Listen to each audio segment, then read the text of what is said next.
হরে কৃষ্ণ, রাধে রাধে। তোমরা সবাই কেমন আছো? আজকে গোপুদের আমি গামলিতে স্নান করাচ্ছি।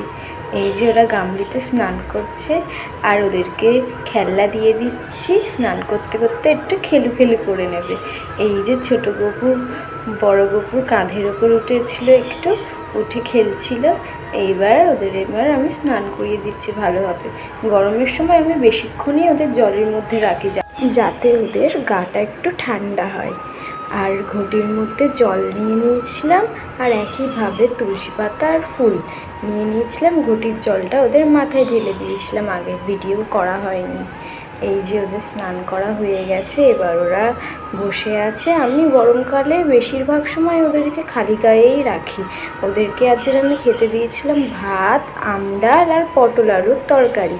এই যে ওদের আমি আজকে খেতে দিয়েছি। এবার বিকেলে গোপুরা ঘুম থেকে উঠে পড়েছে, মুখ ধুয়ে দিয়েছি, ওদেরকে একটু আদর করে দিচ্ছিলাম। একটু আদর করে দিই, তারপর ওদেরকে আমি খেতে দেবো। ওদেরকে আমি আজকে খেতে দিয়েছি বিস্কিট। আজকের ওদেরকে আমি শুধুই বিস্কিট আর ঠান্ডা জল দিয়েছি। আর তুলসী পাতাটা পড়ে গিয়েছে, আবার তুলসী পাতাটা দিতে হবে। সবাই গরমে খুব ভালো থেকো। আমার সাথে সবাই বলো হরে কৃষ্ণ, রাধে রাধে।